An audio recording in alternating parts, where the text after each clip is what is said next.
everybody. It's Will. And we this is tough. My co-host for this podcast and video space, Thomas Hewlett, passed away from stage 4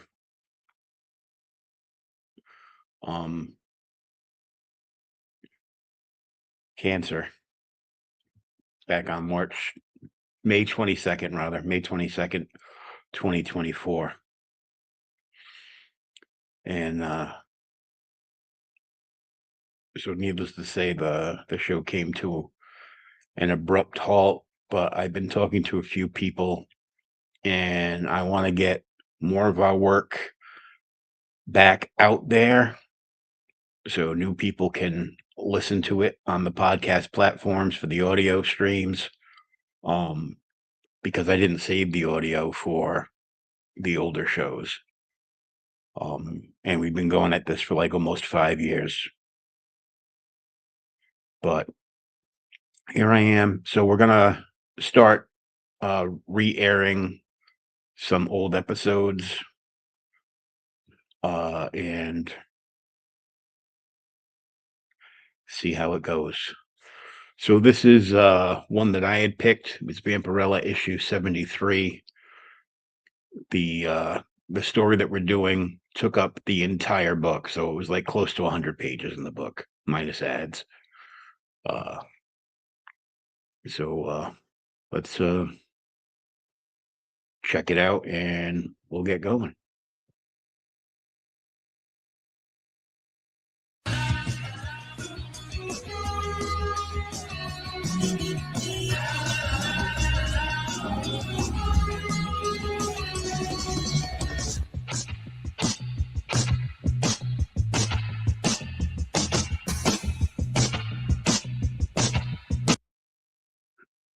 Whoops, I might have messed something up.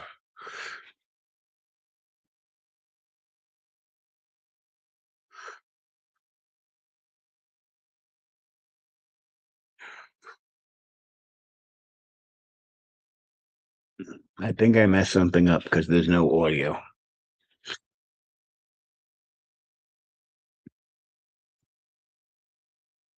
Sorry. Dang it.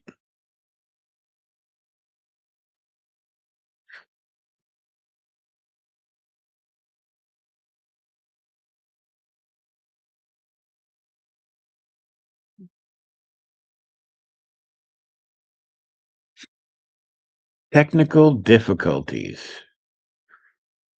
Oh. So here we go again.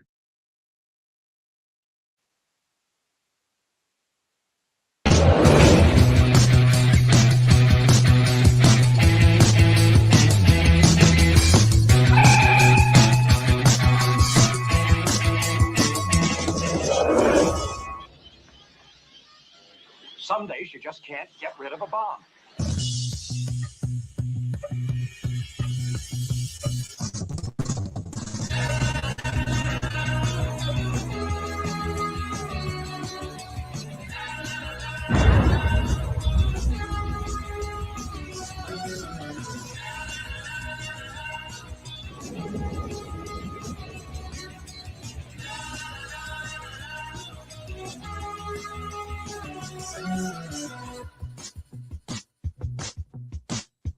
And here we go.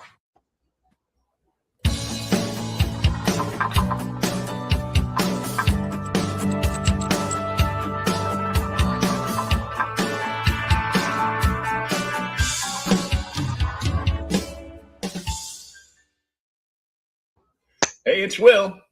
This is Thomas. We're back at the virtual spinner rack this week to take a look at Vampirella.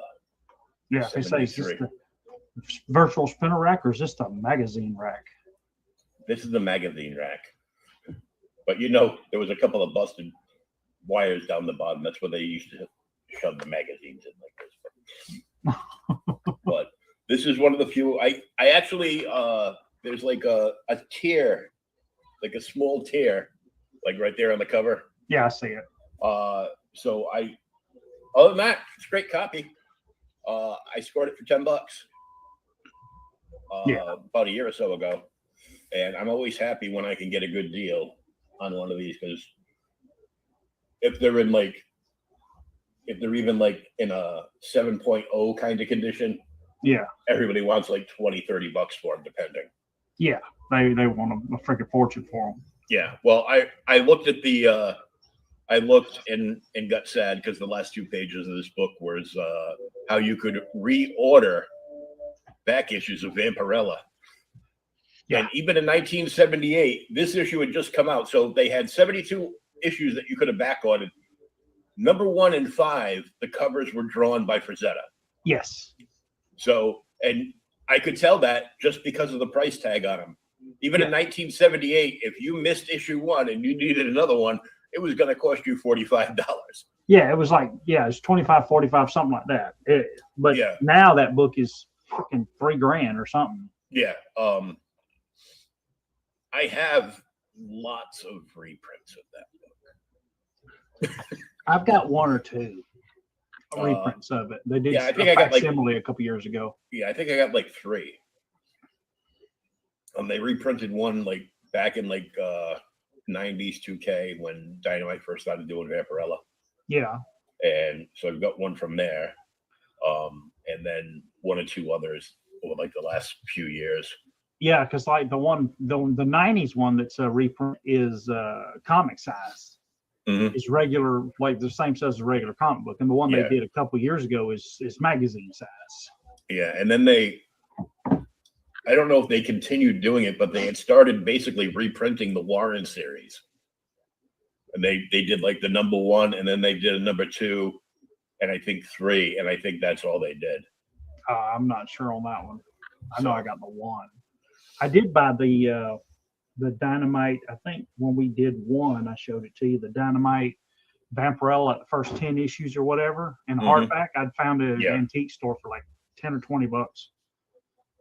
That's always a good deal. Oh. I'll move Vampy. Yeah, it was a long book, but good. Yeah.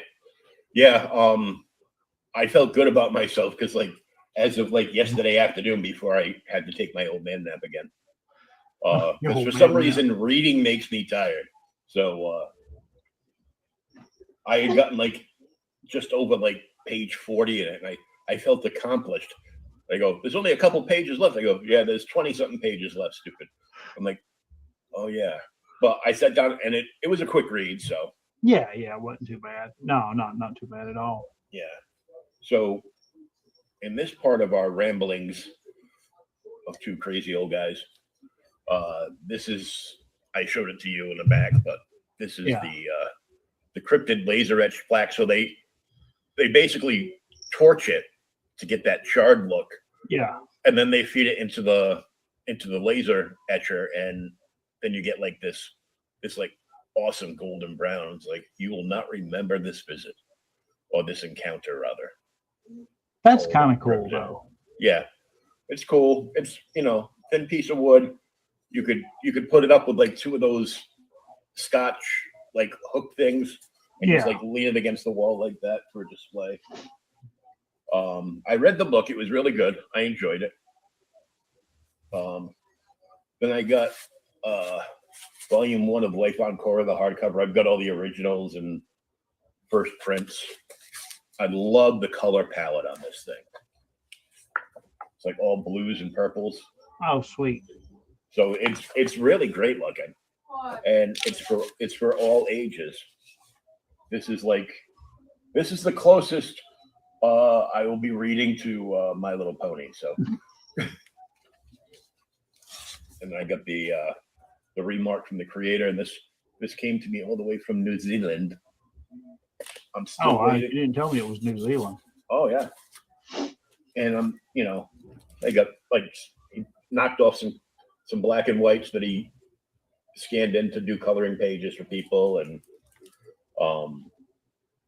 there's like some stickers of some of the characters in there and a business card. Oh, cool. I also got I think I showed this. Did I show these already? No. The Kaijus and Cowboys? Last week, I think. Yeah. So I got a chance to, I read the second issue, and then I get to sit down. This week I did a lot of shows. I get to talk to Adam Lawson, who's got the Kill Journal dossier book out. It's got that 90s look. It's a complete like chromium foil wraparound cover. Oh, sweet. And it's a one shot, and you could read this even if you didn't buy the graphic novel that it's tied into. But during So the it's campaign, standalone? it's a standalone. But if you wanted to read the graphic novel, you can. It's 131 pages, and it's on sale on the campaign for this one for only $15, opposed to the $25 cover price. Oh, so almost half off. Yeah. So it's like, so it'd be like $40 for everything, because the standalone book's the chromium, and it's limited to like 500 copies. Holy Jesus. So, and they're all going to be signed and numbered. Instant collectible. Instant collectible, yep. If the wraparound chromium gold foil covers weren't enough. And then I get to sit down and talk with my friend Frankie B, that does Kaiju, is the artist for Kaijus and Cowboys. And we had a great talk, but then Kickstarter was in the middle of a maintenance cycle. Luckily, I kept checking during the broadcast. We were talking about all kinds of stuff, and that a gaming company years ago that he did a lot of work for, because they would call them up and have them just draw like, RPG book stuff. Yeah. Like draw a sword, draw a dragon holding a sword, and it was a lot of cool stuff, and it was enjoyable. And I guess they recontacted him because they heard about Kaijus and Cowboys, and they've sat down with both the writer and him as the artist, and they've had a couple of meetings and got everything on the table. It looks like sometime in 2024, Kaijus and Cowboys is going to get an RPG game. Oh, sweet. So we get like a 5D or something RPG. Yep. I have it. I'll pull it up at the end of the show, but I got an email since I backed the Fire and Ice campaign. They've added an expansion to the game already. Damn. And I'm like, yes. Hopefully it's included in that $75. If not, you got to come up with some more money. Yeah, I'm like, you guys still want to buy my Dark Horse Star Wars books? Sure. Where's that? Oh, I'm not selling you the Clone Wars. Hey, Alan, how are you? Well, So that's what I got, and I got a bunch of stickers, and I got another patch. So I've got both patches for the series so far. Sweet. A sculptor that he came across that he's been friends with for numerous amounts of years. His screen name is Dope Pope. The Dope Pope. The Dope Pope, like most of the popes. And that'll tie into our comic later on. Yes, sir. He has made the main character bot as a 3D printable thing. Oh, so you make your own little, and then paint him and all that stuff. Yeah, you can paint it, but it's an 8-inch figure, and it's got a base that has the logo for the book on it and everything. I ran and looked at that because I was like, because he did the unboxing on a video last week, and I ran and looked at it, but it little out of my price range. Custom figure doesn't move; it's just basically a PVC statue. Yeah. Even though the spurs on the back of his legs look like they spin, but they don't. They don't. It looks really cool. but the tier for that is you get all 3 books, and something, I think a sketch card by Frankie and the figure, but it's a $200 tier. I'm like, well, that's not in my price range. Dang it. I'll just take the patches. But Well, I got talk about plastic figures. Actually, it's not plastic, but I got a figure in today. okay, cool. You ready? Yep. Eagle Moss, Oh, cool. the classic. Was it the classic Marvel figurine collection? It says they are figurine. What's it say? Each character cast in formulated metallic resin and painted by hand. I've already opened it, or it was already open whenever I got it. But it comes with, get him out so you can see him. Comes with these cool ass little books, dude. And it's kind of like the whole history of the Nick in it. Like from the early days to what? The pre-Samuel Jackson Nick Fury, yes. Yeah.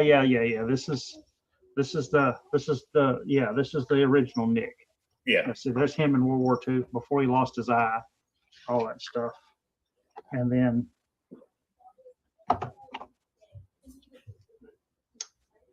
they put a little piece of tape on it. Like that's going to keep a criminal out. They do that all the time at work. I'm like, come on, people. They're going to steal it no matter what. Oh, yeah, he's like a little medal. AAD 1124. I wonder if that's his number or what. But oh, 2 guns. Got the silencers. Classic blue and white costume. Yeah. See, that would be something I would like. Probably just the packaging, but that would be something that I would have like Steranko side. Oh, dude, yeah, because that's Steranko's Nick Fury. You damn right it is. Not the one that says motherfucker all the time. Damn it, you're right it is. Now the other thing you have not seen it. I didn't share it on Facebook. I've gotten to the point where if I get something in, I just want it to be a complete surprise. So I've held this up. I showed a few other people, but you have not seen this. You ready? It's not original, I couldn't afford the original, but if I could have, I would have got it. It is signed, though, by the man. Oh, nice. Signed by the Zek. Apparently, this was a cover for like a special European copy. Captain America something. I don't know. So it was never, never published over here that I know of. Mm-hmm. But this, I guess Zek or whoever it was printed a bunch of them on the heavy card stock like you buy the posters at the conventions, and then he signed them all. Nice. Alan says that's not the lead one or the lead one. Yeah, it's metal, but I don't think it's not lead, Alan. It's not quite as heavy as some of the other figures I've got. Alan got me into Alan. Blah blah. I want to suck your blood. Alan kind of got me into the Eagle Moss figures years ago, and I've been picking them up. But Eagle Moss actually does like a handful of different ones. Some of them are the original lead ones are super heavy, and then there's like some plastic ones, and there's some in between. That one's kind of like an in between one. It's definitely heavier than just a little plastic, but it's not the lead ones. Yeah. I think they're the ones. Are they the ones that did the chess piece ones? Yes, the chess piece ones. Okay. Obviously, I don't have the Marvel ones. DC guy. I've got 2 of them. A friend of mine that passed away, another friend of his, because his wife didn't want any of them after he passed, so they brought it all by the shop and they priced them out to go, and he did a deal with her for just a handful of figures that he wanted, not the whole set. So Yeah. But I've got the complete Batman chess set, Oh, minus sweet. the board. The board they want like $200 for. It's a piece of crap plastic. Yeah. That just has like bats printed all over the place. I'm like, dude, I could get like a real chessboard and just, Paint black bats on it. yeah, have my buddy come over and pick it up, and he'd like sand it down and like airbrush bats and some cool stuff on it. Probably like a big Joker face, knowing me, but I've got all those, and I had almost all of the Justice League set, but then something happened, and I woke up for a coma, so I don't have all the Justice League pieces, but I've got like 3/4 of them, and it's the heaviest box of collectibles I own. Really? For all these tiny things, but they did the same thing, but they were like magazine-sized booklets. Yeah. And they put them in like these plastic bags with the piece like sealed in. Yeah. Some of the ones I got a few from Alan a couple years ago, and they actually they come with like big magazines. This one, like I said, that's a littler book. It's you saw how big it was, probably 9 by 10 or whatever. The ones that he has are actual magazines, or the ones I got for him are magazine size. Yeah, I think those are the chess set ones, because obviously in the Batman chess set, Batman's the first figure. Yeah. So when you open it up, there's like a centerfold in there, which is like a down view of the chessboard, and it tells you where all the pieces go, so you know what piece is what. Really? So while you're talking about that, I did this because remember I showed you this, and you said you wanted to see it in color. Yep. There it is. I saw it today when I was looking at pre-orders. So nice. There's your Frank Cho Joker that he just did. He put up on Facebook like a week ago. Nice. Already colored. But it's card stocks. It's like $6, man. It's 32 pages for $6. Yeah. I mean, I don't care because I'm probably not going to read it. I'm probably just going to display it because it's a cool Joker cover. Yeah. The only thing I wish he would have done is, all right, looking at it that way, I mean, the Joker looks awesome. Batman looks awesome. And the Gargoyle is cool. But I would have liked to seen, like, maybe extend the Gargoyle out. Show me the edge of the building as opposed to just stopping. You know what I'm saying? It floats. Give me the whole city scene. I think that would have looked nicer. Yeah, for sure. So there's our book. I put it up there so we can look at it. The full length Vampy story. Yeah. Vampirella 73. And they got clever with this one. We'll get them. Issue 73, full length story, 73 pages long. Yeah, it's just like a full 73 pages. Yeah. It's like words. Yeah. All I can say, the best thing about this was his inking. And when you look closely at a bunch of the pages, you can tell, this wasn't, this was all like inkwells with brushes. Yeah. Yeah. Especially all the character work. Now, some of it, and I'm not sure how they did it, but some of it really looked like photostat. Mm-hmm. Like they actually had a, picture of a background of a, building or whatever, and they just inked over that or something. I'm not sure how they would have done it. And of course, this cool ass cover is actually kind of in the issue because she does turn into a bat a couple times, and I honestly had forgotten she could turn into a bat. Because as of recent, all she does is sprout big giant bat wings out of her back. Really? See, I don't read modern Vampirella. I try not to, but the covers are just so damn sexy that I buy them when I see them. Yeah. But I usually wait until like I see somebody when I have money, which is slim and none. when they're like, if one of the guys is having like he does like a post showing off a bunch of stuff that he's going to have Yeah. during the sale, and he's got everything marked at like 50% off. And then you snatch them up. And I then mean, I don't read. I snatch them up for like $1 or $2, and I'm like, okay. I don't read Modern Vampirella. I don't read Modern Red Sonja. I just don't. I don't think it holds up. Not compared to the Frank Thorne stuff. Yeah, the only thing that I would buy, like if I signed up for Dynamite stuff again, Yeah, I would only buy it to get the JML covers. yeah, but I mean, he does like 10 a month. Well, he does, because there's like 10 variants a month for everything. Yeah, And he does a cover for every issue that comes out.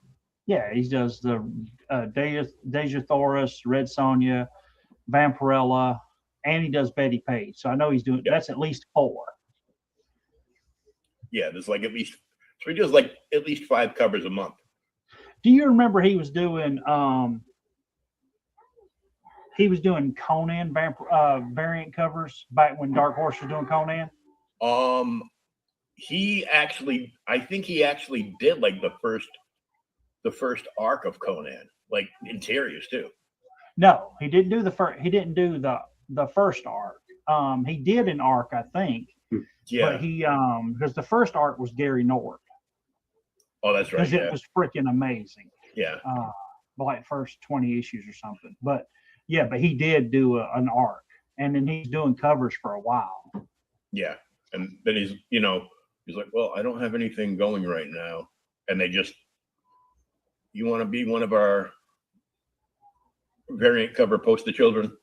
And he was like, sure, here's my rate. Okay. Not like it says in the back of this magazine, but oh my God, dude, that we'll have to talk about that too. Yeah, that's actually insightful. It's insightful, and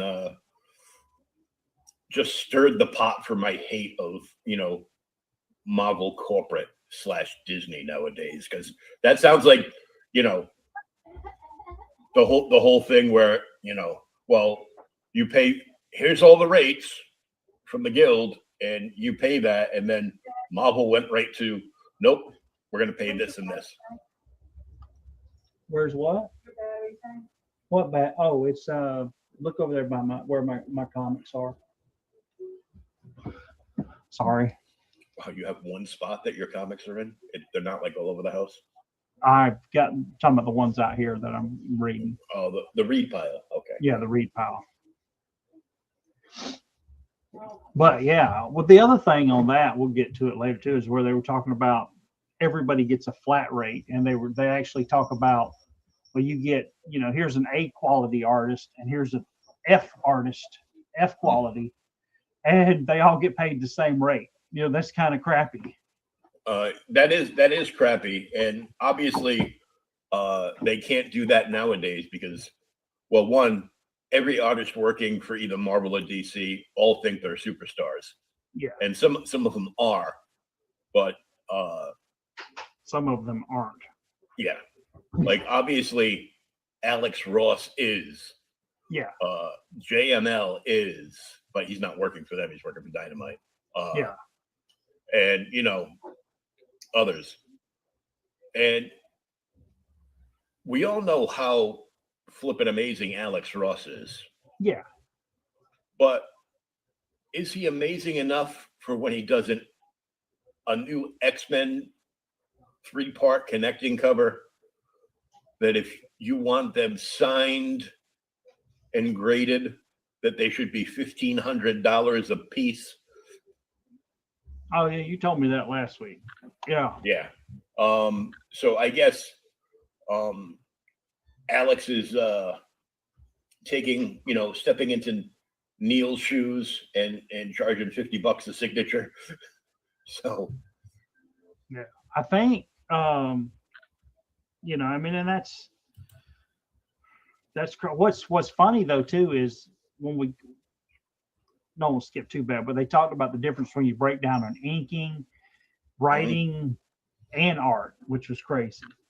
And lettering. Poor And letterers. lettering, yeah. All All right, those we'll get poor bastards. we'll get to that in a Let's get into Vampy. All right. So is this a photograph? That looks like a photograph. That looks like a photograph, and that is, of course, the painting on the front cover. And that may be the reference image. Yeah. I like it. Yeah, I'm trying to figure out if it was. And this is 78. 78. Yep.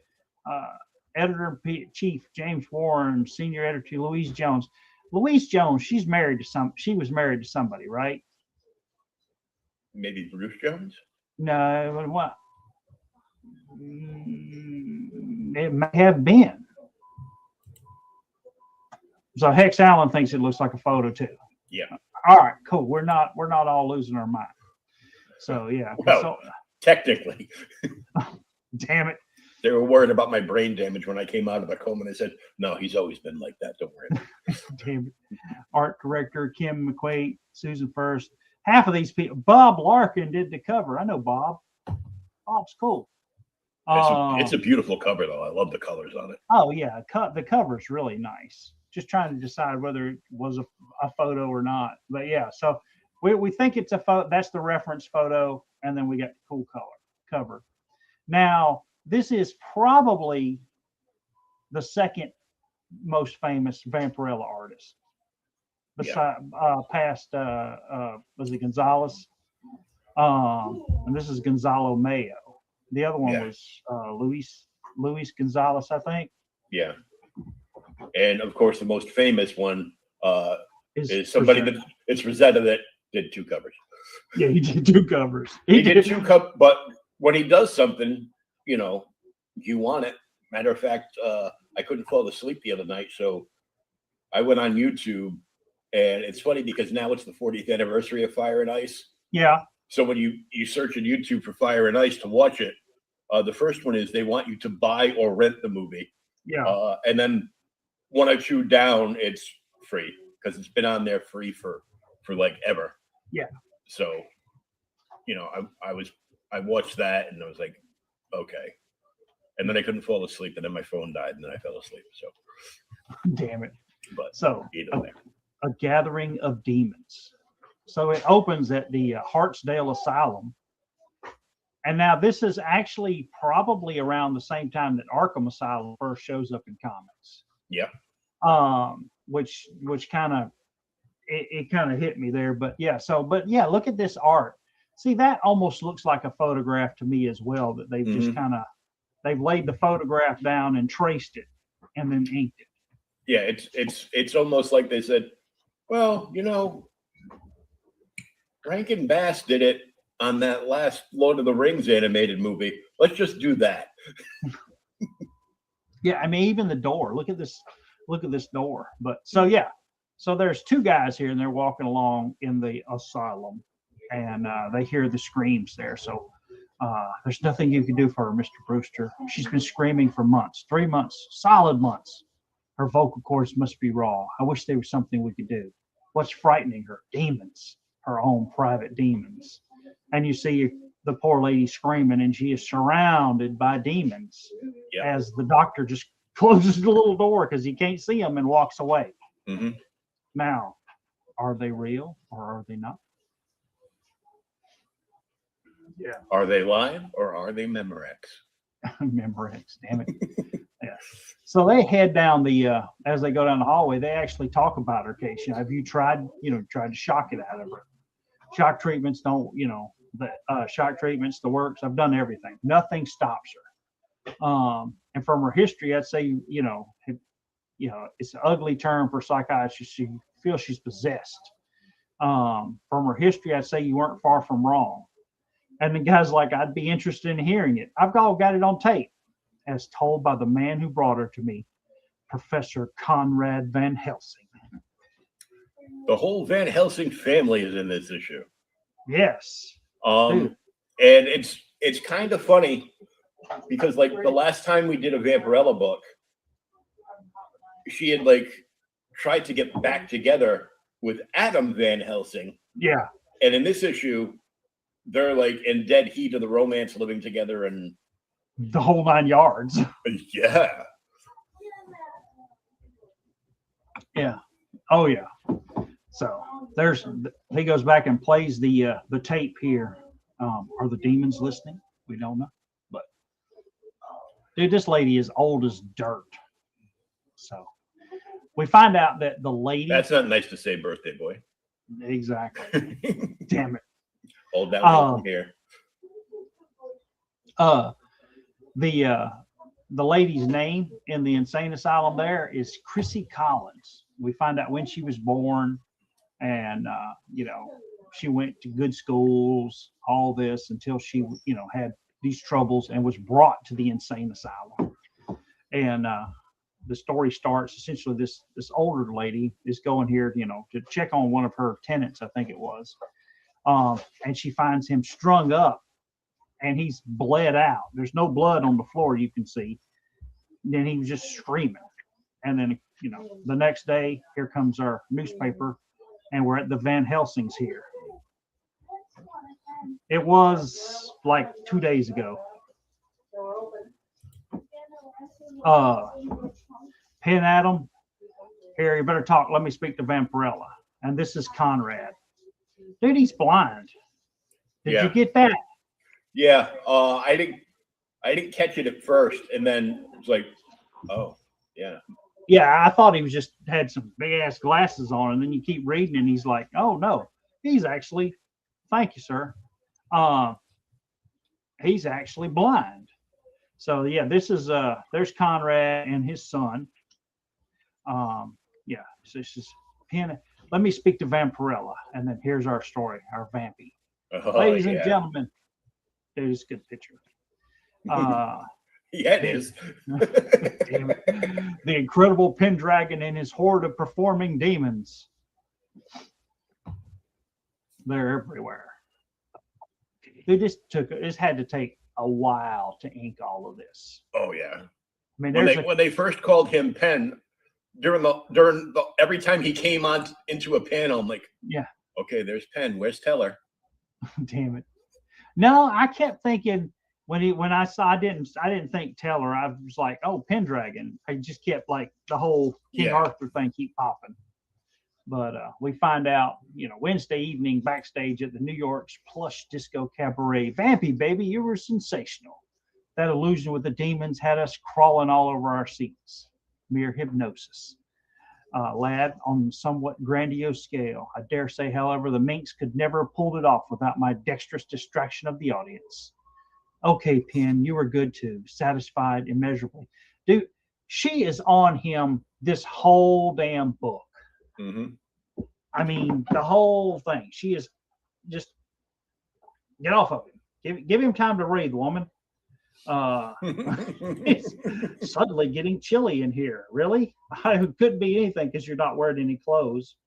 So yeah. So where were they performing at? Studio 54? Yeah. This is Van Helsing shows up. I know you're descended from a long line of vampire hunters, but Vampirella was an illusion embeller you've reprieved. I had, Penn, until I started to read this. So he shows up. He's a little upset because there've been all these vampire-like murders, and everybody's been drained of blood. And he thinks Vampirella may have been involved, and he shows her. The fact is there've been 6 slayings in 6 days, and her and Adam just came back from Hollywood 6 days ago. So the coincidences are, kind of. Everything's lining up. And next to all the murders is always a letter V. Yeah. Well, he hasn't said that yet. We don't know that yet. But yes. I'm skipping ahead. The print is small. I want to know how old man Van Helsing with no vision was reading the paper. He's like Daredevil, dude. Okay. No vision, but he can read it with his fingers. He's an original superhero. Yeah, exactly. His vampire fighting abilities lets him do that. Professor, you don't think I had anything to do with those crimes? There aren't too many other vampires in this day and age. Who else would have such a mechanical thirst for blood? And then it reminds us she's not really a vampire. You're right, Nope. Professor. She's You know. Draculonian. Yeah, she's a Draculonian or whatever you want to call it. What do you expect from a girl who hails from a planet where blood-like rivers are the source of nourishment? The other thing that's a little funny here to me when I was reading it, and it may be, I won't say it's because Warren was doing and it wasn't Marvel or DC. Some of the balloon placement throws off the reading. I had to read a couple of the panels twice to kind of get the whole gist. Yeah. This one is the one that really kind of stood out to me here. So she says this, and then I went to read this panel and this, but you actually should read them backwards. So you go 1, 2, 3, 4. Yeah, and then backwards. 5. But so we find out here, Adam's like, hey, I haven't done this and I'm innocent. Of course, Conrad's just, really upset about it. This isn't your run-of-the-mill homicide. My psychic senses keep telling me there's some terrible reason behind all 6 of these ritualistic slayings, very much like vampirism. Of course, after they talk, he leaves, and then he goes and meets one of his Wednesday after the Vampirella's performance, the dark abandoned halls of the prestigious Eastern University. So he goes to the university to see one of his students, and he's going to go talk to her, and or she's crying. Why the hell? Dr. Van Helsing, I'm sorry. I didn't know anyone was here. Why are you crying? Because you're alone at this gloomy old university at night? I was working late in the tomb, sir. Yes. And you came across the very sad story which simply left you in tears? Something like that. What's really troubling you? And of course, she tells him, you're sweet. Come on, trust me. You can trust your local blind man. That's where we discover he's blind. It's personal, doctor. Someone must have put them in my. So she's got some naked photographs. Somebody's took some pornographic images of her and stuck them in her purse. He's going to blackmail her with her, and she's really upset about it. But the doctor's like, "Hey, don't worry about it," and she doesn't remember taking them. So she heads out. Cocaine is a wonderful drug. Damn it. All the, I don't say all the women are drawn really well, but especially the close-ups are good, dude, in this issue. Oh, yeah. So she's just trying to get Van Helsing to help her. They go to get in the car, tell me about it along the way. And of course, she wakes up later on in her, she's like back at her apartment or something, maybe at Van Helsing's, Dr. Van Helsing, he says, I've gone to do some research on your case. Call me if you need me, Conrad. That sweet old man kept him so late, I fell asleep on him. And she's got her little dog, and she starts stripping. The dog stares at her. This is for girls only. And she gets in the tub. And you can hear Bosco there. He's like, woof, woof, woof. This and I'm part out in the other room going, oh, damn it. So Bosco makes a noise. She gets up and gets out of the tub, goes to check on him, and his eyes have been ripped out. Ugh. And she's terrified, so she just kind of curls up the dog and sits down in the damn bathroom and cries. Yeah.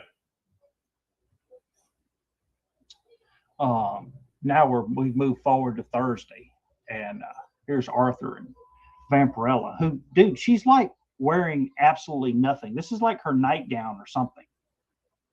Mm-hmm. Not that she wears much normally, but she's even wearing less than normal here, it seems. So there was another murder, and it was the 7th. It was a woman. Her throat was slashed, and she was drained of blood. And she's like, and your father thinks I'm the killer. I know you're no murderer, baby, but Dad, he knew the victim, one of his students. He found something the police hadn't leaked to the press. The murderers painted the letter V beside each of the victims' bodies in blood. V, like Vampirella. So they actually think here that good old Conrad's gone to the police. He's going to tell them what's going on. So she's like, I've got to, we got to get you out of baby. We got to get you out of town and go where, Adam?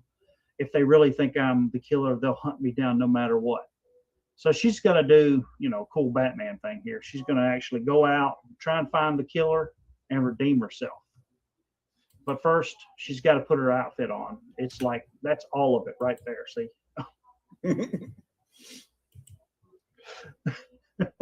I have more material than a pair of shoelaces. A pair of shoelaces. Damn it. Okay, one shoelace. One shoelace. Yeah. So true enough, I've got a few tricks that should give me over the edge. You're going to help me, lover. It's going to take a bit of convincing. Boy, it don't take a whole lot of convincing, does it? Mm-mm. She just like flashes. I'm convinced, and they head out.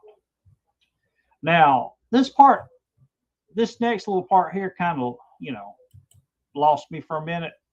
So the story takes like a little road to the left here, as Vampirella and Adam go out to try and find the killer. Now we go back to the Gold Dust Room here in New York, and there's a magic show going on. And this is the incredible Professor Tenchi and his Mysteries of the Orient. He conjures all kind of amazing magic tricks. It's a magic show.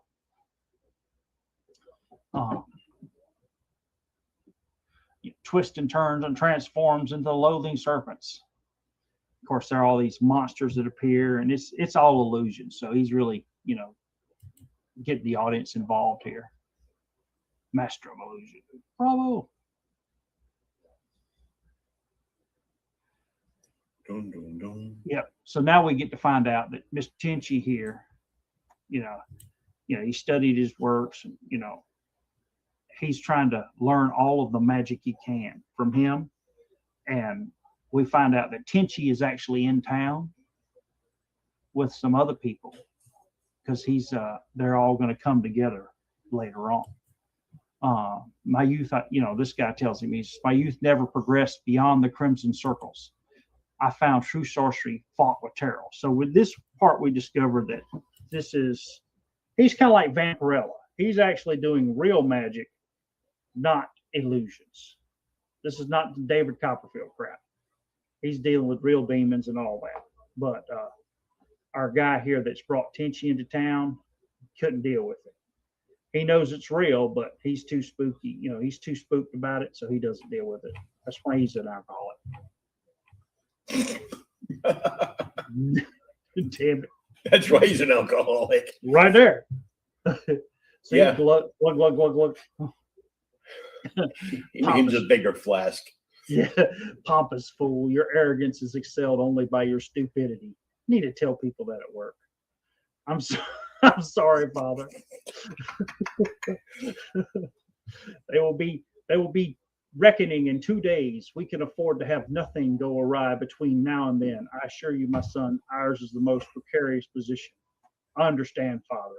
I thought at first he was looking into a like a crystal ball. Yeah. And then later on in the story, I realized, oh no, it's a flask. He's got a demon in a bottle, like not like Iron Man, but a real demon in a bottle. Sounds like a song. Damn it, Adam, this isn't going to get us anywhere. We've got to talk to him, baby. He's angry and upset about last night's killing. Yeah, back with Vampirella here. They're going to go confront Conrad and tell him what's going on. You've brought her, haven't you? Look, Dad, she's no killer. I was with her last night when the police found the 7th victim. Tommy, there was Guy was more than a number, Adam. She was a brilliant student, and my friend, or he, excuse me. His death was senseless, and I'll do everything in my power to bring his killer to justice. As for your girlfriend, we're well aware of her hypnotic powers. She'd have you believe you were on Mars last night if it suited her purpose. Doctor! Yeah. So finally he goes on, and he's like, Vampirella may have done it or not. And she's like, may I ask, did you tell the police? How did the police respond? And the old man, even though he's so pissed off about it, he's like, I couldn't bring myself to tell the police. Because he didn't want to tie his son into it. Exactly. He doesn't want to bring his son into it, but you're causing me serious unrest. For your sake, I hope the killer's caught soon. So even though I think it's you, and I could have turned your ass into the police, didn't want to get my kid involved. I didn't. But I hope the real killer's caught soon. So they decide they're going to go out and look for the killer, her and Adam, and they head out. And then she looks all sultry here when she turns into a bat. Baby flies away. Like the more what they did for the morphing, like her eyes glowing and the fangs coming out. Yeah. Her hair lightens up and everything. I just paid attention because Adam's got a very distinct car.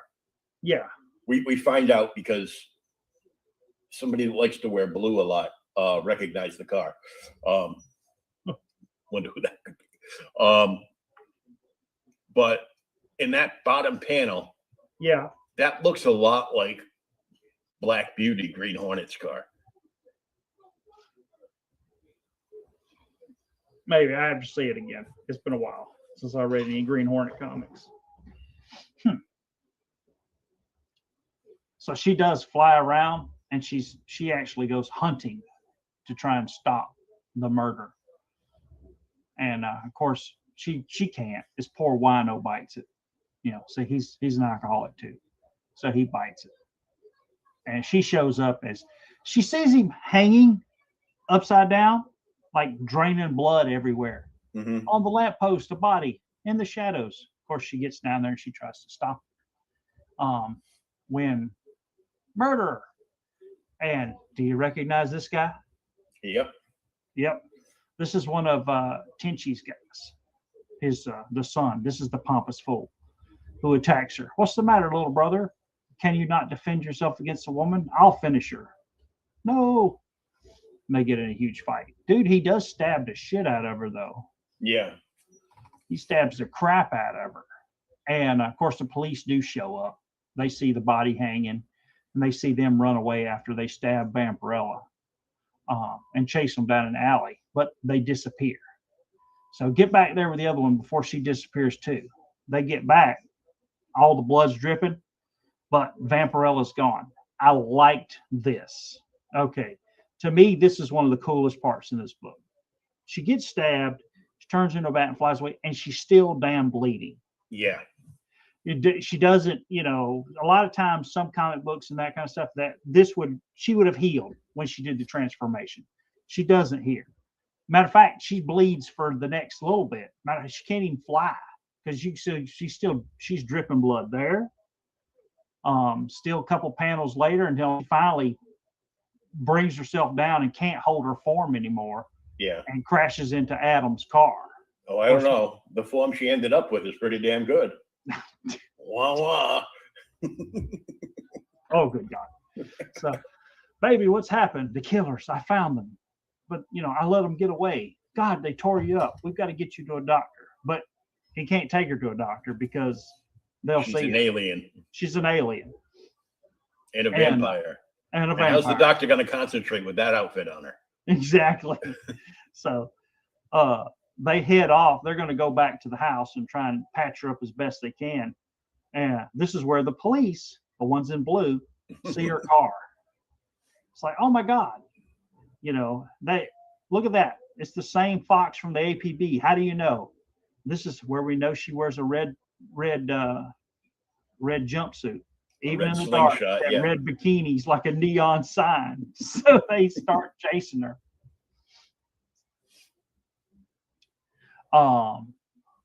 Adam even tries to run down one of the officers, but he's not man enough, so he swerves and keeps going. But he does know where the hell he's going, and he manages to actually go through this damn tunnel. And I have no idea how the hell the car does this, but he jumps onto a ferry that's leaving the dock and lands safely. He doesn't bring the damn boat down. And then they're all cheering down with the pigs. Exactly. I mean, it's a bunch of damn hippies on the ferry. Oh, look, down with the pigs, down with police brutality. You showed them. Look, we lost the book. Really? That whole scene was right out of Dukes of Hazzard. That whole You scene. see the bottom of the car go over, and in the back of her head. I brought And it then Roscoe's cop car right in the drink. back. Yeah, right into the damn bay. Come on, Flash, get out of the car. Oh God. See it? There it is. Yeah. So, but I was like, how the hell did he not bring the damn ferry down when they crashed that boat onto it? Vampy love, if only you could learn to stay out of trouble. I'll get you for this, you hot rodding highway hooligan, if it's the last ticket I ever write. That's how you're going to get them, by writing a ticket? Exactly. It's a pretty damn easy way to get off for you trashing a damn cop car and them almost bringing, reckless driving and bringing a ferry down. Come on, Ross, let's explain this one to the Sarge. Oh, here's our girl. Yeah. So here's Chrissy Collins. Yeah, that conversation with the cops ended up. Told you guys, no more drinking on the job. Exactly. So across town, she's asleep. Suddenly, noise. Chill. Wind expresses something, girl. And she's awake, clutched tightly in a Herculean grip of fear. Who's there? It's a monster. Of course, she feels it, and she's like freaking out, but there's nothing there. Of course, she starts screaming, and finally, this padre comes to her. She's my child, and then she's gone away. Now the story later wakes up. We're back here with Adam as we follow along, and now here's Vampirella getting up. So come quickly, I need you, Dad. Where are you? 14B Canal Street. What's the matter? Dad's in trouble, so we're going to see him. Now, see, she's wrapped up still, dude. She's all patched up. She's got a damn Band-Aid all around her. Now, this was kind of cool, too. So she knows she's ain't got but one damn outfit. It's a red bikini. And the police are looking for her in the red bikini. So she has a leopard skin nightshirt or something. She puts on and heads out. But she doesn't even bother to, like, close it up. And he didn't bother to put a shirt on. He just put his suit jacket on. Yeah. Because, his ego's going to be through the roof. Probably. He sleeps with Vampirella and doesn't wake up dead. It's a good sign. She likes me. Well, he does. And the thing that gets you is he got any vampire in him, or can she even turn anybody to a vampire? Because he talks the whole about alien thing, yeah. Yeah, the alien thing. But he loves the Draculian hickey she gives him later on. Oh boy. Yeah.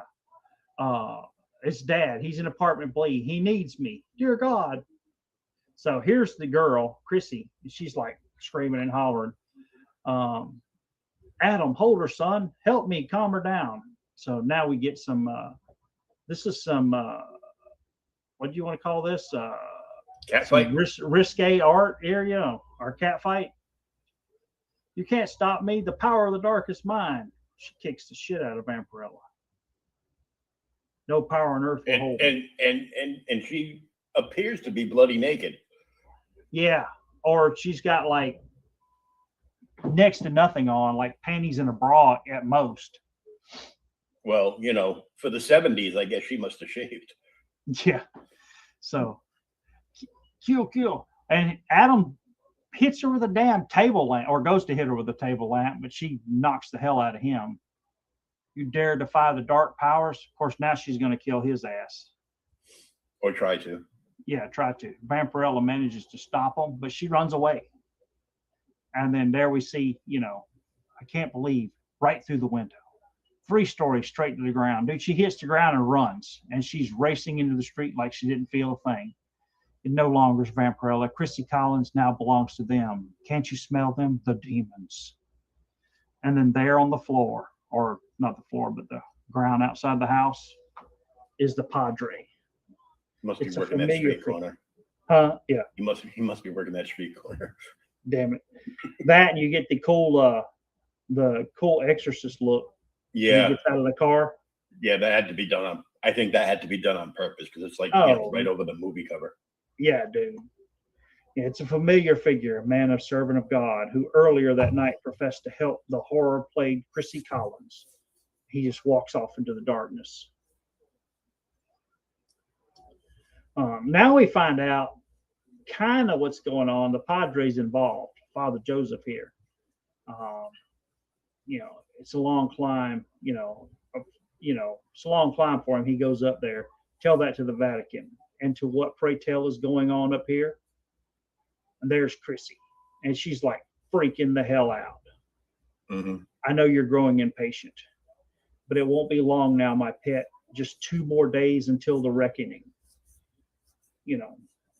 That can only be one. Or is that the quickening? That's the quickening, yeah. And then those sniveling zealots in Rome will pay. Dude, this was a little weird.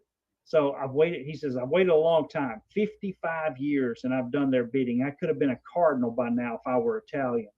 Instead, I get a parish my own, poor, humble parish for 5 forgotten decades. And then they kick me out, sell the land out from under my feet, and add insult to injury. Mm-hmm. But I'll show them. I'll ascend to the papacy without their blessing. I haven't spent all those years as a diocesan exorcist without picking up a few of the dark master's malevolent tricks. 2 more days, and my little friend, then we shall claim the ultimate power. So this is where we start to see essentially there's a cadre of wizards that rule over all the other wizards and witches in the world. Yeah. And they have their own pope, like you were talking about earlier. When the pope passes, they have to elect a new pope. Well, if they can't decide who's going to be the new pope, to let everybody know they haven't decided, they kill somebody. And it's an innocent person. And they kill one for 10 days every time they haven't decided who's going to be the new anti-pope. And on the 10th day, if they, or the next day after the 10th day, if they can't decide who's going to be the anti-pope, they all get together and they have demons that do battle. And whatever demon is left standing, the person who controls that demon is now going to be the new pope. Mm-hmm. That's the whole premise here. We shall claim the ultimate power. Of course, the story continues here as, we got our other magician. He talks to Vampirella and Adam and, oh my God, our old Van Helsing. And they're discussing about it. And Van Helsing's finally like, oh God, it's all black magic. I realize it. I should have expected it. And no, Vampirella, when I saw Techi's magic, it's magic behind it all. So here's what you've been looking for, hidden away in the pages of an ancient Oriental Book of the Dead, which they read. Yeah, they call it the anti-pope. Yeah.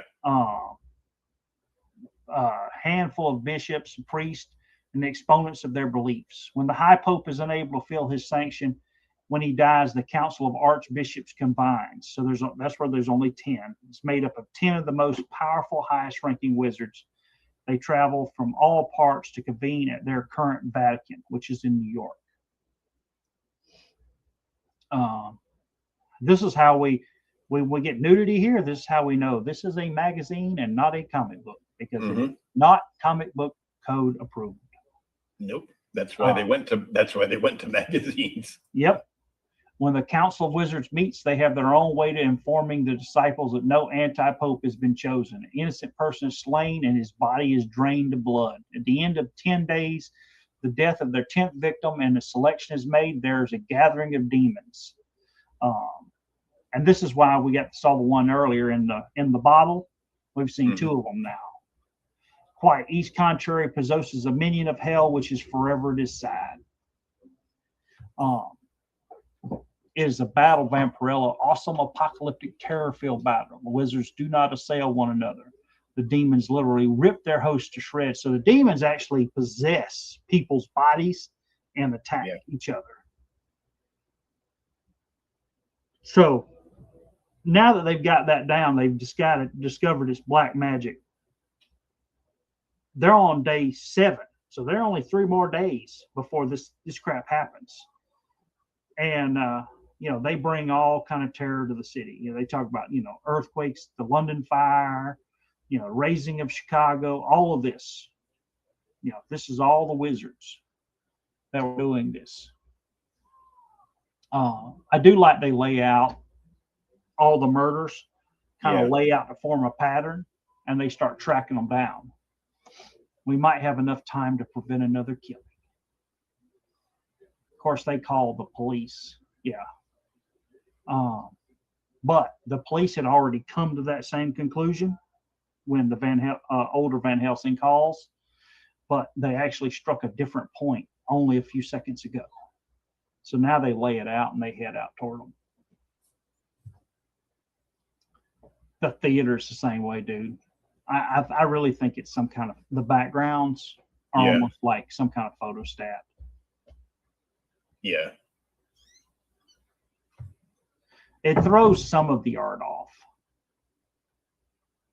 Yeah. So they head out and they finally they run into Tetchy there. And they see him. So they must stand at the very center. So now once they lay everything out and they see the pattern, the actual meeting has to be in the center of it, which is a old abandoned church. Yeah. And they figure it out because he's sitting there like flicking matches at the map. Yeah.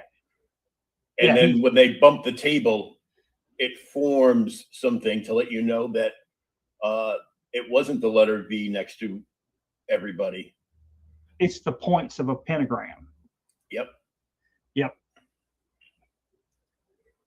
And at the center is the abandoned church that's due for demolition. So. Yep. Tell the police everything, Dad. If they can prevent the last murder, the pentagram won't be complete. The thing that's cool too is they're essentially doing I won't say like at Washington, D.C., but like in Washington, D.C., where the roads make a giant supposed pentagram, and there's like a little compass and square on one side. But if they make the giant pentagram in the city, then the center part is safe, and the demons can't really hurt the wizards. Yeah. So tell the police everything. If they can prevent the last murder, the pentagram won't complete. With a little luck, those demons just might turn on their masters and save us a hell of a lot of work. But they head out. And, they head to the church. Of course, Vampirella's in her bat form, and she flies in through the bell tower. But when in the belfry. Yeah. When Adam Van Helsing gets there and his partner, they actually can't go in. There's like a protective force around the church. Yeah, protective spell. So they can't go in the front damn door. So Adam's like, hey, I can't let Vampirella go in alone. So he decides, I'm going to climb the damn bell tower and go in the same way she did. No, dude, this is not good. Your ass will fall. Yeah, guard the front door. Me? Yeah, that's the wino. Glug, glug, glug, glug, glug. Exactly. Good job, Penn. I told you he was alcoholic. His name's not Al, it's Penn. Yeah, I could hit him with my empty flask. On the other hand, maybe ineffectual. Maybe I'll use the good book and the most powerful of the holy symbols. Vampirella does and save Al as he falls. In the center pages, yeah. He's like, don't look down, stupid. Oh, shit, I looked down. And he just loses his grip, and she saves his life. And give me your hand. Cool page. Yes. Really cool page on the inside of the church. We see all the 10 wizards coming together, and they're like host of demons and such around them. Adam finally realizes what the hell's going on. Oh, Jesus, what have we gotten ourselves into? Oh, you had to do it, didn't you? Is it too late to go home? Yeah. Powerful master, hey, please of your humbled slaves. Now we start. The art, to me, he had more fun drawing this than the earlier parts of the book. Yeah. Yeah, because he's kind of gone crazy here. And that page is just great. Oh, yeah, dude. It's awesome. I'd almost wish I can't really, but the writing was gone. Because I know you need it, but maybe across the top. Yeah. Or maybe we don't need exactly this much exposition. That too, because it does take away from the art. Yeah. So yeah, here all the demons slowly start ascending, coming out, and the wizards all begin to have a fight. We see, well, since this one's Chrissy Collins, this wizard's got a little 18-year-old child, this is an old man, all kind of different demons, and they just begin to attack each other. The demons are atop one another. And they just do battle, ripping arms, faces coming off. Yeah, I liked how they used the concussant force on that top panel to do separations inside of it. Yeah, to make like a collage of a whole bunch of different things. So yeah, different fights between the demons going on. And of course, here comes up above. Adam and Vampirella decide to finally get involved. Adam, Vampy, you can't, not alone, but she can. She jumps out. So I'm guessing here she turns into a bat to kind of or half bat to control her flight. Yeah. And then right before she gets to Tenchi, she turns back into a human and strikes him. And she's you'll die first. And she does. She like rips his damn throat out. And she's all dripping with blood as her Tenchi's mom or not mom, but Tenchi's son and daughter attack her. Yeah. Of course, they do their own battle here until the wizard turns on her. Adam takes off his jacket and gets involved. Adam swings in like 1970s Batman on the rope. That's a Jim Aparo Batman pose on the bat rope. Yeah. Adam falls, a mass of charred welts and split flesh, and amidst the terror and clamor, Vampirella does not even see. The battle of wizards rages. Of course, while they keep fighting, everything's going to hell. And finally, from outside, the alcoholic guy, but Adam comes back and he's got the Bible. I guess our alcoholic buddy brought it in. And he starts, doing the exorcism from the Catholic Bible. And the demons all freak out. They're starting to, they scream and holler because now they hear the holy words. And, he commands them, command in the name of God. And the demons finally start to go away. They continue the fight and such. Condemn you. The wizards lash out in their fury with unbridled rage. They all try and get Vampirella at last. Where's the one scene with the cross? Yeah. Vampirella is determined this is the only soul who'll be saved. Yeah, she tries to save Chrissy there. Yeah. But she can't. Chrissy gets like pulled down into the abyss too. Yeah, there it is. Leave this holy place. I command. There's our alcoholic buddy. He finally comes in and gets involved. The aged prejudiciator hurls a small golden crucifix into the netherworld pit. An instant later, a flash as bright as the sun fills the church with the sacred gold. The final blow has been struck against the council of evil.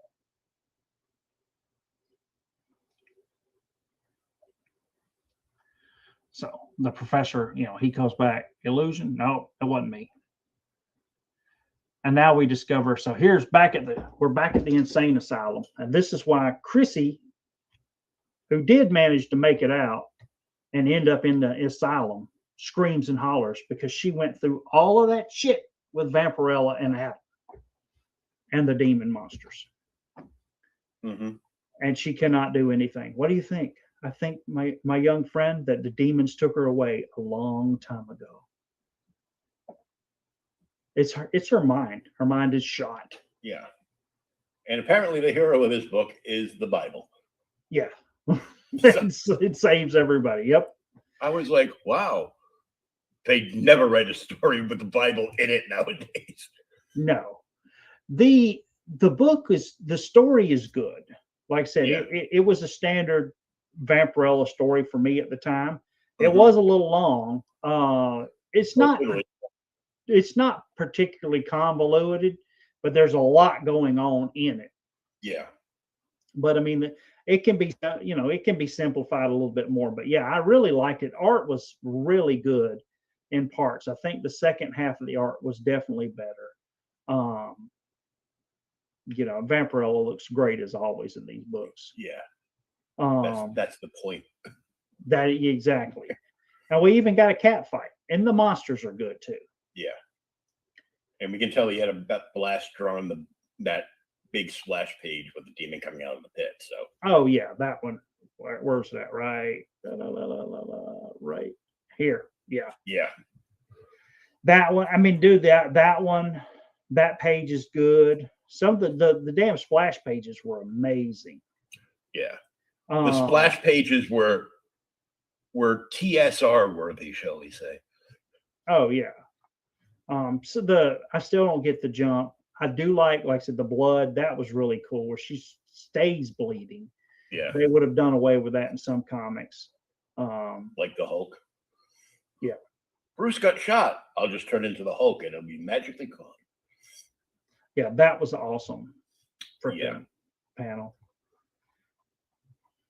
All right, Well, now you turn the page and you get slapped with a full page image of Vampirella. Yeah. That's never bad. no. We'll get all the way back to the back of the book where we could discuss the editorial. The editorial, yeah. And when I'm reading it, and I read it because I know you would read the damn thing. Why do you say that? Because you read every page of the book.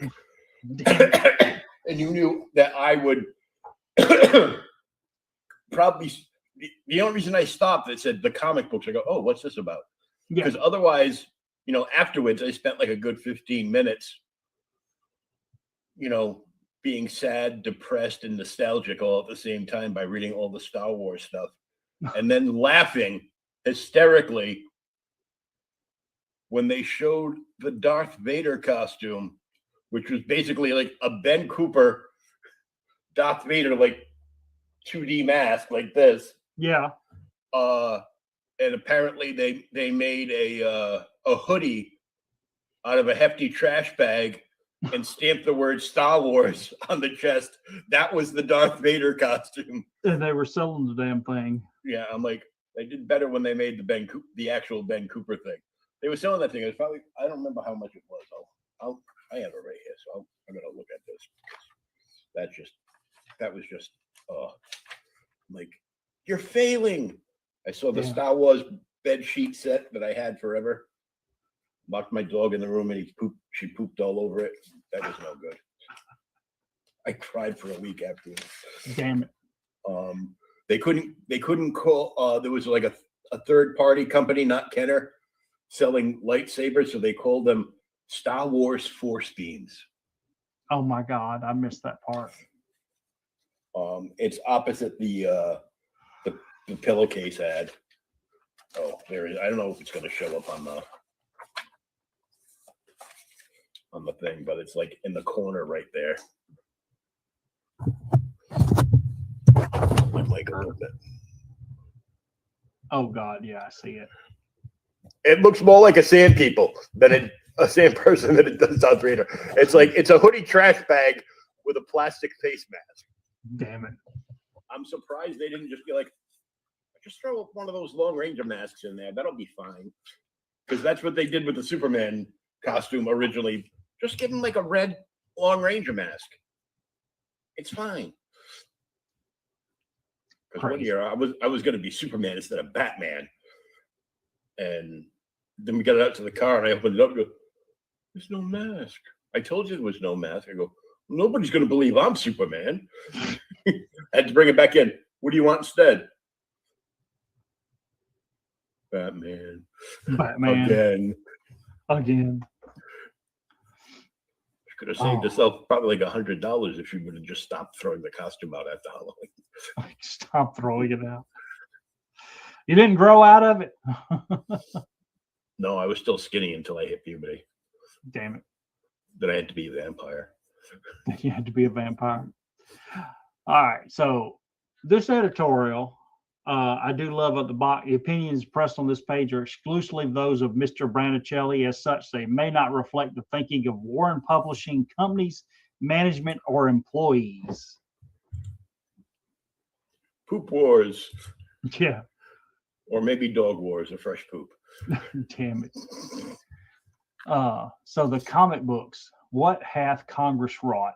So he goes on to talk about, Article 1 of the Constitution, freedom of the press, all this. Then he goes on about copyright laws. If anybody listening or whatever is vaguely familiar with copyright laws, they are some jacked up stuff.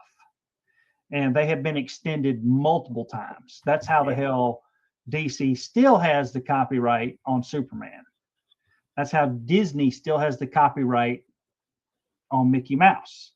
Now, I think Mickey Mouse actually expires next year, but the way the copyright laws currently stand are the only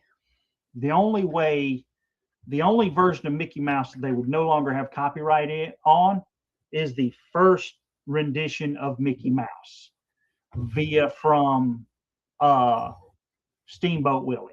Yeah. So the later versions where he's got the red pants and the white gloves and all that, that's still Disney. But you could make a Steamboat Willie style Mickey Mouse cartoon and be okay next year. Same thing with Winnie the Pooh. Winnie Pooh copyright law is kind of dropped and can't be renewed because it's past the expiration date. That's how you get that crazy horror movie with Winnie the Pooh that just came out. That's to me, it's just a travesty, and I haven't even seen it. I have no desire to see it. So now they're talking about, not surprisingly, spanking new copyright law isn't very well. Publishers seem to have an upper hand under the old law, and creators who are normally the benefactors under the new one have already been at each other's throats. So copyright hassle between freelance talent publishers has been especially gruesome in a flurry of harsh words, shoot from the hip contracts and nasty lawsuits. So none of this has escaped the comic book industry. Of course, as usual, they've managed to make more of a mess of the situation than any other segment of the American media. Part of the industry's problem, of course, is the fact that comic books are written and drawn almost exclusively by freelance talent. So we discover here that even in the 70s, everyone that worked in comic books were freelancers. Mm-hmm. Nobody except for the editors, maybe a few, secretaries and some other stuff actually worked for the companies. Everyone was freelance, right? That way they didn't have to pay him any benefits. They didn't have to pay them any benefits, no health insurance if it was around at the time, none of the other crap.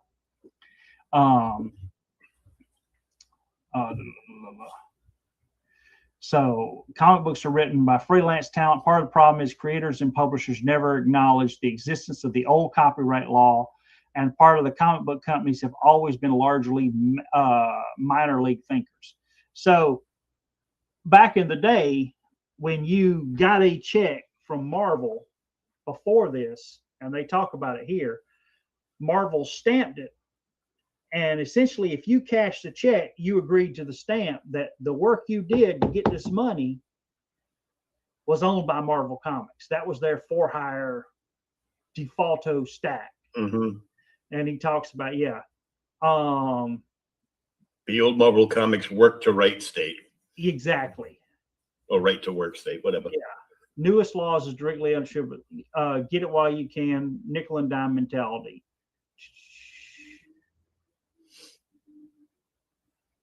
Yeah, the newest copyright hassle began early in the spring when Marvel decided it needed a written agreement between itself and the freelancers it hires to produce comics. Marvel's legal staff went to work. In the past, Marvel had been returning most of the original artwork, but buying most available North American foreign and reprint rights under this legally questionable agreement, rubber stamped onto the back of its payment checks. Attempting to come up with a more substantial agreement one that would stand up in court, Marvel worked up a one-page, single-spaced agreement rather than simply codifying what it was already doing. Marvel, however, their new agreement, which was presented to all freelancers, tried to see absolute, total, and dictatorial control.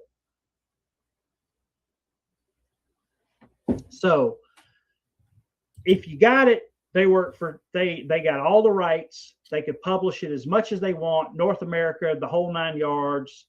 They gave you back your original artwork. Now, if you've read some of the stuff in the past, the one person that didn't get back his artwork was Kirby. Yeah. They kept it all. They kept pretty much all of Kirby's stuff. And he had to go through hell to get it. And then when he got it, a bunch of it was missing. Of course it was. Yeah. So,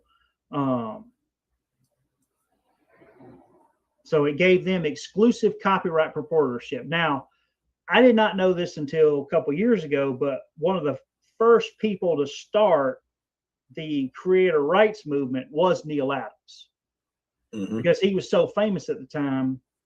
You know, they had to kind of listen to it, and he got involved with some other creators, and they now, instead of fighting for it itself, it sounds like in here, they start a union. You know, Yeah. So Marvel's the Guild. Yeah, the Comic Book Guild, led by Neil Adams, the closest the comic book industry will get to Don Quixote, and several freelancers rebelled. They didn't try to simply amend the Equalize the Marvel proposal. They seized the opportunity to create a comic book creators guild. And then they proposed this new radical pay structure. Sole bargaining agent for the freelance talent work led in the comic book field. And they essentially forced the companies to go into arbitration. You have a problem with somebody, you have an issue, you have to go into arbitration. Now, they go off, Marvel saying we get complete, first priority print rights, the whole 9 yards. Adams and then comes up with their own version and gives it to them. And they're like, no, this is what you're going to do. So Marvel would buy first North American rights only in America. First North American rights. So we'll say Canada, Mexico, and America. American rights. Buying first foreign rights would cost an additional 25%. Reprint rights would cost an additional 50%. All artwork remained the property of the talent. While the creator agreed to allow Marvel to use his name and likeness for promotion, he could withdraw the right for good cause upon 30 days notice. So if you had, Claremont says this is the greatest comic of all time, and he didn't like it in 30 days, he could say, you can't say Claremont says it's the greatest comic of all time anymore. All disputes and controversies of every kind would be determined by arbitration. And there's a new payment scale. Did you read? You really read the payment scale? Oh, yeah. All right. All new payment scale stipulated a $300 a page artwork rate, a $100 a page script rate, $40 a page lettering rate, and $70 a page coloring rate. Although present rates may vary, Marvel is now paying about $100 a page for artwork and about $20 to $25 a page for stories. So I don't know. The thing that gets me on that, I don't know why the script and the artwork isn't about the same. They should be closer. It probably takes longer to draw it than it does to write it. But if you don't have a good story, it don't matter how good the art is, it's going to be poop. I think a lot of it is because just about anybody could write a comic book back then. Yeah. But not everybody could draw a comic book, especially not a good one. Yeah. Like a Kirby, Adams, Kubert, kind of thing. Yeah. And with comics, it's like the cover and the interior art is what sells the book, not what the story is supposed to be. It does. Yes. So I can see that. Now, the thing that got me too on this is, so he says here that, they're essentially putting they're wanting a 2 to 3 or 300 to 400% pay raise per page, essentially. Mhm. And when I was reading $300 a page for artwork back in the day, I mean, we're talking, this is before 1980. That seems like a hell of a lot of money. Well, it's Neil, and he wanted all the money he could get. Yeah. Since he could never reach a deadline on time, most of the Damn time. it. Yeah. But even that's 100 what seems like low. 100 seems low. 300 seems too much. Yeah. I know there's some guys that are still making like $300 a page. And Today. some not today, and today, and some not as much. That's why they like bringing in the new talent, because usually the new talent won't have a following that won't basically demand and they didn't have to fight against social media back then, so it was like all this stuff was basically hush hush unless you were in the know from going to one of the few comic conventions back then, or you knew somebody that worked in the business. Yeah.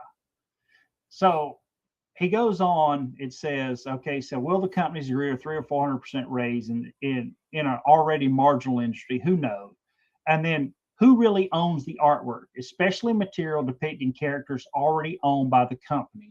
Who owns the rights to a story or artwork using a character owned by a comic book company? Is it the company, the writer, the penciler, the inker, or is it the guild of freelancers really workable? Will the company circumvent the matter by simply hiring staff artists and writers and ignoring freelancers? That's where we are today. Yeah. Would a set rate of payment be, this is the other part. Would a set rate of payment be unfair to more talented creators by offering them no more compensation than less talented artisans? Will the companies consent to buying stories and artwork about a character owned by an individual rather than demanding their own characters as well? How is the creator of a character compensated fairly if the company owns the character he created and then merchandises it to other media? Do you trust Neil Adams and Jeanette Can and Stan Lee to help set precedent in a matter as complicated as copyright law? No, because all three of those people were just out for themselves. But the thing is, I mean, there's a lot of good stuff there at the end to me. I mean, like we talked about, this is, and I love Sal Buscema, so I'm not going to slam Sal Buscema, okay? But as good as Sal is, I think John's better. So do they deserve the same amount of money? They work the same amount of time. Does Neil Adams, he was top dog. Does he deserve more than Aparo? Aparo did 20,000 times the damn comics that Adams did. But ultimately, Adams is a better artist. And Kirby did 50 times the amount that Aparo did. Exactly. Because Kirby was doing like all but what, 2 books? Yeah. I mean, he did. And he would just knock the crap out of these things. Yeah, I mean, and they were gone. I mean, and some of them are not as good as others. Arguably, not all of his artwork stands up, but a lot of it is amazing. And then you get the stuff that he really, really enjoyed. That's the best stuff in comics. In the 80s, when he was done, completely done with Marvel, and he had previously gone to DC and done Kirby's fourth world there. Yeah. Which added like a huge dimension to like the whole DC universe. Yeah. He went back and teamed up with DC and Kenner, and he drew 2 of the superpowers, basically Super Friends, comic book miniseries. And I picked one of them up recently. I think I told you that a while back, the superpowers or whatever. Yeah, I've got probably some of the best work Kirby ever did. It's amazing. I've got a couple issues from like each one. Yeah. There was a comic book art dealer who was originally from Canada but has dual citizenship.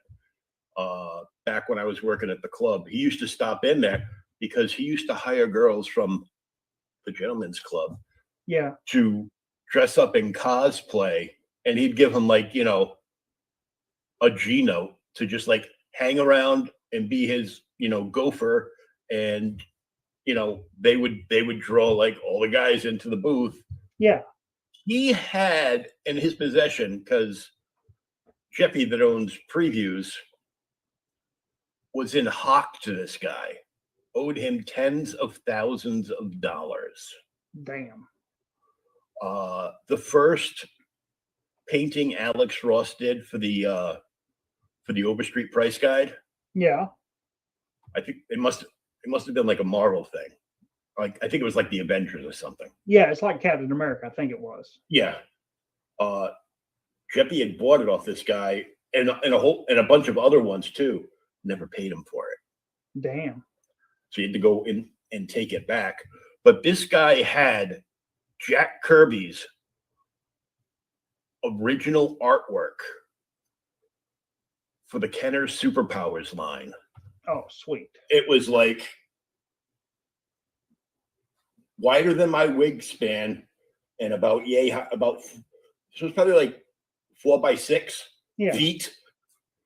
And he showed it to me at the show, and I was just like, he goes, "Don't drool over here. This stuff costs money." I'm like, but he got me into a bunch of shows for free before they started clapping down and being like, "Oh, you're not allowed to have that. You can only have like one, maybe two people working for you, depending on how many tables you have." Yeah. But he had that. I got to hold that piece and just like look at it. And I was just like in awe. But when he would acquire new pieces, if he had them like locked up in his vehicle, he would see if I was working, and then he'd be like, "Is your boss around?" I'm like, "No, he doesn't come in till like 4 or 5." And he'd come in like for the free lunch and to have a adult beverage and stuff. And he would have me go out in the hallway. He wouldn't bring it into the club, but he would bring it into the entranceway. Yeah. For me to look at. And he used to bring in like covers of Adventure Comics, like the original. Everything's like taped on it. The liner notes are still on the cover. Yeah. This is where this color needs to be, and this is where this color needs to be. All that stuff. Like he knew I was a big Jim Aparo fan, and so he was bringing in like some of the Phantom Stranger covers. Oh, dude, those are awesome. Spectre covers, early Brave and the Bold covers, like when it was still in like double digits. Yeah. I was just like, oh, damn it. I'm like, that's awesome. He goes, "No, you can't take a picture of it because nobody knows I have it yet." Damn it. I'm like, okay. I haven't seen him in years, but he was a cool guy. The thing that got me reading this though is this is really a lot. Who owns the rights for these works? They talk about the blanket, free right, free reprinting. I mean, that's why we get the facsimile prints now, because they're cheaper. The facsimile prints. If you get them the day they come out, because the day after they come out, every scumbag flipper and their brothers have them up online for like $25 to $50. The Hulk 181 has been reprinted facsimile like 3 times now. Mm-hmm. And I don't have any of them. Really? I think I've got a reprint of it, but I don't have a facsimile. Okay. Let me know if you don't. I think I've got a couple. I think I bought 2 or 3 of them. I've got it in I've got the original first print of Hulk Omnibus #1. Yeah. It's still sealed in the plastic. It was never opened because it was bought as a Christmas present for my friend Dave, who passed before I got to give it to him. So I've got that one that I paid. I bought it during a sale. So my friend he used to get so pissed at me because we were friends, and I would wait for a sale to come in, and then Then I would buy big ticket items off them because it was like, you know, buy books of equal or close value, and you basically get one free because it's a half price sale. I got you. So I would go in and, you know, the morning he's just opening, I show up with a coffee. Go, sale today, huh? Go, yep. He goes, oh, you son of a bitch. And I'm like, yep. But we'll buy 2 omnibuses for the price. That's how I went into one sale, and he put up like some big books because he needs you know, raise some money for the shop. That's where I got not my ASM 300. I bought that brand new off the shelf. I wish I had bought more than one. Yeah. Of course, he limited them to like 1 per person and held like half of them back. But that's where I got the first 2 appearances of Silver Age Catwoman in the Lois Lane. Yeah, 79, isn't it? That's where I got the first appearance of the black costume in Marvel Team Up. First appearance of the black costume in Spectacular. Oh no, Amazing. Yeah, it's 252. Yeah. I bought like all that stuff. I probably spent like $300 and walked out the door with probably like $500 or $600 worth of books. Sweet. So the other thing on this, we're talking about all these rates, is what's bad is, you know as well as I do, right around this time is when Gerber was fighting Marvel over Howard the Duck. Yep. Who, if nobody knows, like next month, it's on the pre-order list now, is Howard the Duck #1, because next month is Howard the Duck's 50th anniversary. And talking about Gerber and Kirby, because Kirby was fighting with this crap at the same time. Remember in the 80s, early 80s, Kirby did Destroyer Duck, and it was printed, and all of the money went back to Gerber to pay his legal bills, because he was trying to sue the shit out of Marvel to get the rights to Howard the Duck. Yep. But this was a really, really interesting editorial, because it's 78. This is live for the time it was happening. This is like right in the middle of the Bronze Age. And he even says, like, at the end of this, I could have gone on about this for like more pages than I have here. So I had to limit myself to 1. Yep. So he hit all the bullet points, and I was like, wow, even back then. Yeah. And the page rates just, dude, they blew my mind. And then the page rates blew up even more when a certain group of Marvelites left and formed Image Comics. Oh, yeah. If only they could have finished any of the series they were working on for Image Comics before they left. I was so excited that Mike Grell went with them, and he did Shaman in the cover. They all had like the 90s glam covers and stuff. And I'm like, this book just looks cool. And then I never read it. I just put it in the thing. So I was waiting with a new series, I would wait until it, either ran its course for like a year or so, and then sit down and like, read it all at one time. Read it. And then I read it one day, and I go, Mike, what the hell are you doing? This is terrible. This is terrible. Damn I'm like, oh. And then Rob Liefeld. I did see a video the other day where this comic book podcaster from a show was doing an interview with Todd. Yeah. And Todd brings up, there's a lot of comic book artists out there that either don't like to or can't draw feet. I had the first comment on that thread. It's like, OMG, did the Todd father just throw Rob under the bus? And of course, the Deadpool Rob fans all came out from their closets respectively and started like attacking me. I go, but it's true.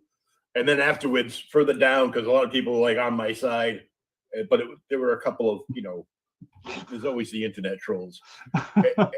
One guy goes, "Yeah, that's crazy, but it's true. I just flipped through like 30 books, and there's like either tall grass or like low rolling fog, so there's no feet on anybody." There's no feet. I go, "Yeah," and then Jim Lee went and drew Batman's soles of his boots and fucked it up for everybody. Yeah, this Batman. Because once he drew it, by Lois. everybody had to draw it, and then he's like, "Yeah, I'm retiring. I'm just taking a corporate position with these." Damn it. But I really enjoyed. I always love reading, old Vampirella magazines because the art was just so up, and the covers were like next generation stuff back then. So. Oh yeah, they're fun. Like I said, it's not a hard story. It was easy. Yeah. We did gloss over some of it there to the end because I was starting to lose my voice, and then we had to get to the editorial. Yeah, it was dragging out too. So it was, even back in 1978, it cracked me up that if you wanted a back issue, and these were like first print runs, not like today where it's sold out at the distributor level. So we're going to make 9 more covers and 16 more prints. Nope. Great.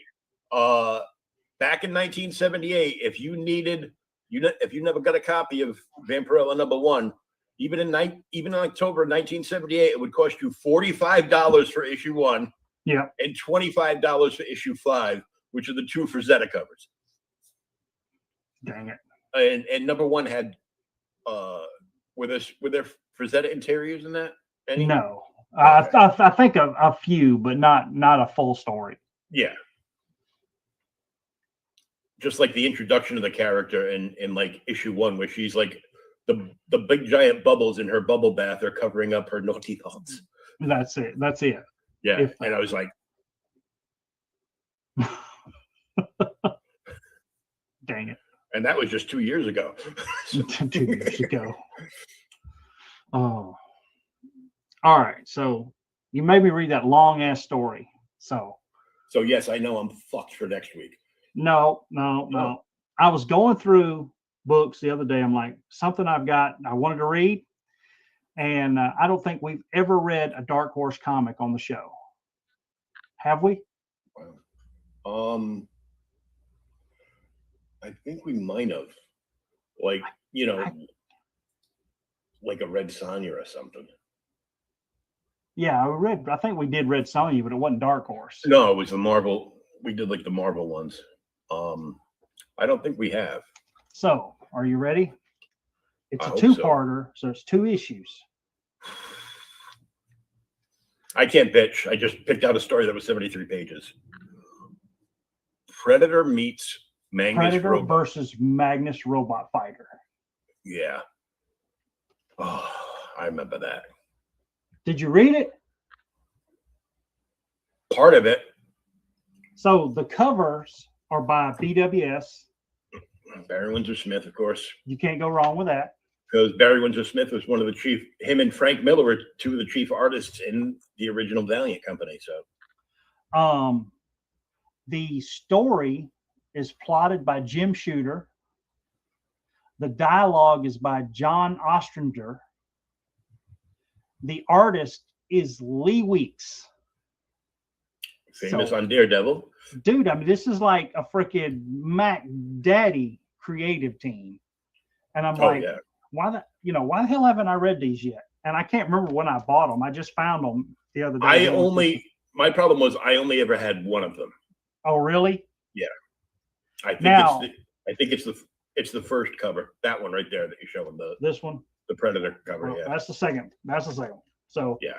this will be next week. 2 issues. Now I did, I don't think I've read this one. Now I did read the absolutely amazing Batman versus Predator, where he hits his ass with the Batmobile. And the best Batman fan film I've seen is Dead End.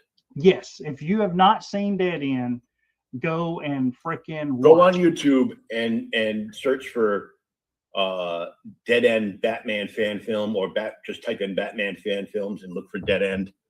It was amazing. So the plot is Joker escapes Arkham Asylum.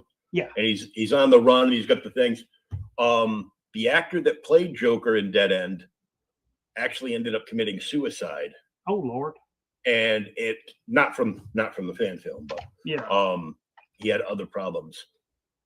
But the actor that portrayed Joker in that was Walter Koenig's son. Oh, was it? There's my Star Trek thing for the week.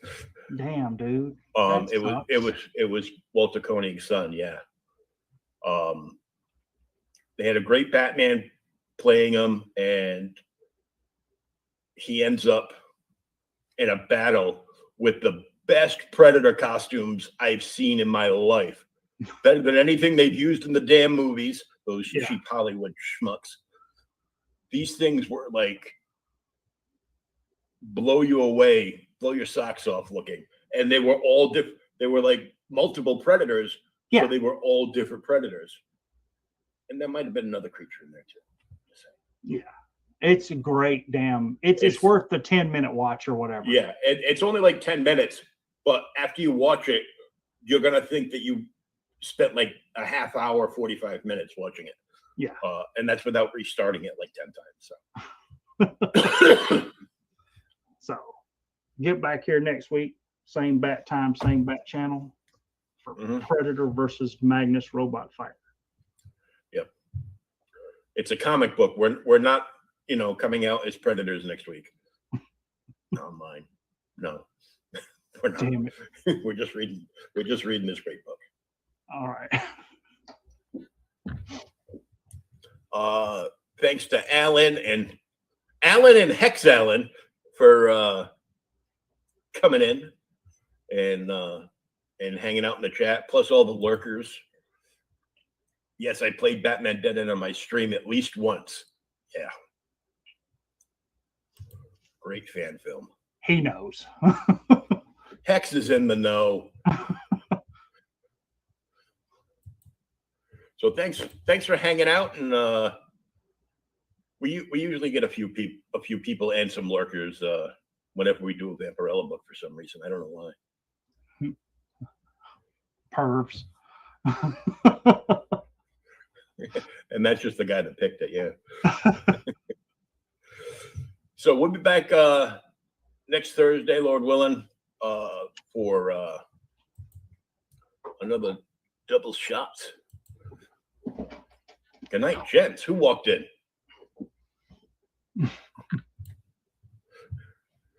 So we will be back next week with wrong button. Here we go. We'll be back next week with another episode and that two-parter. Usually it's me picking two-parters, but I don't know it's a two-parter when I pick the book, and then I find out because you have to send me something. This is a two-parter in the middle of a five-parter. Good job. Good job. Damn it.